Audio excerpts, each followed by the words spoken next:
આજે મેં બનાવી છે સૂર્ય કુકરમાં પંચરત્ન દાળ, લસણ ડુંગળી વગર પણ હોટલ જેવા જ ટેસ્ટની. માત્ર વઘાર કરવાની જ ખૂબી છે.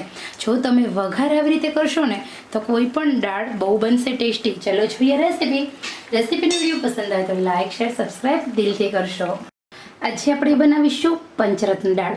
અહીંયા આપણે પંચરત્ન દાળ કેવી રીતે બનાવવાની છે એ જોઈએ તો અહીંયા મેં સૂર્ય કુકરમાં પંચરત્ન દાળને બાફી લીધી છે, તમે જોઈ શકો છો.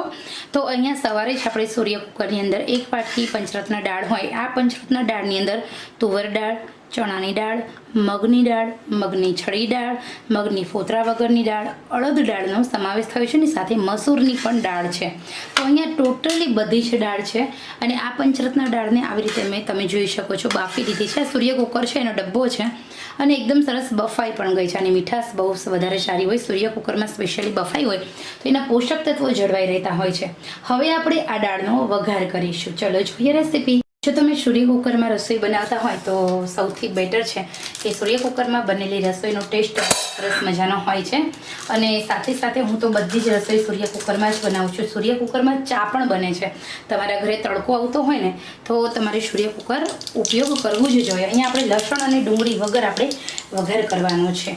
તો આપણે રાઈ એડ કરી છે, રાઈ એડ કર્યા પછી જીરું એડ કર્યું છે, જીરું ઉમેરી અને પછી આપણે હિંગ ઉમેરવાની છે. હિંગ ઉમેર્યા પછી એક ટામેટું અને મરચું છે તમારે ઉમેરી દેવાનું છે અને આપણે હલાવી લેવાનું છે. ઓકે,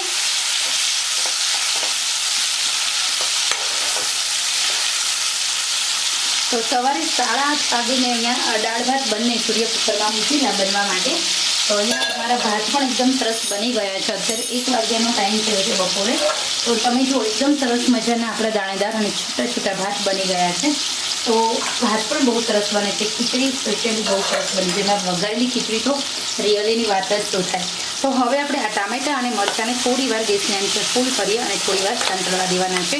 ટામેટાં આપણા જ્યાં સુધી અધકચરા ચડી ના જાય ત્યાં સુધી આપણે ચડવા દઈશું.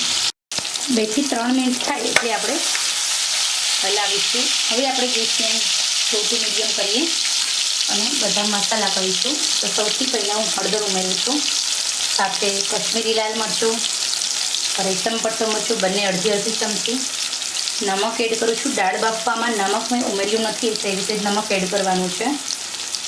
ધાણા જીરું અને થોડો અમથો ગરમ મસાલો અને કાચું જીરું એડ કરીએ. હવે દાળ ઉમેરીએ. તો અહીંયા આપણે આવી રીતે પાણી નીકાળી અને દાળને પહેલાં ઉમેરી દેવાનું છે. દાળનું પાણી તો એડ કરવાનું જ છે, ઓકે, કારણ કે એ દાળના પાણીમાં પણ પોષક તત્વો બહુ સરસ મજાના હોય છે. તો અહીંયા આપણે 1 મિનિટ સુધી આમ જ બધી દાળ હોય અને મસાલા સાથે સેટ કરીશું. તો આ જે દાળ છે એનો વઘાર બહુ સરસ આવે છે. ભલે આપણે લસણ અને ડુંગળી ઉમેર્યા નથી પરંતુ દાળ વધારે ટેસ્ટી બને છે આવી રીતે. એટલા માટે જો આવી રીતે તમે વઘાર કરશો ને તો બહુ સરસ આ દાળ લાગે છે. તો હવે આપણે પાણી સાથે જ બધી દાળ એડ કરવાના છીએ અને આપણી આ દાળને આપણે 4 થી 5 મિનિટ માટે ઉકાળીશું. જેના કારણે દાળનું જે પાણી છે એ અને બધા મસાલા એકબીજા સાથે સેટ થઈ જશે અને આપણી દાળ બહુ સરસ મજાની બની જશે. તો હોટેલ કરતાં પણ વધારે ટેસ્ટી આ દાળનો વઘાર છે. જો તમે દાળનો વઘાર આવી રીતે કરશો તો તમારી પંચરત્ન દાળ બનશે લાજવાબ. હવે હું 5 મિનિટ માટે ઉકળવા દઉં છું. તો અહીંયા આપણે 5 મિનિટ થઈ ગઈ છે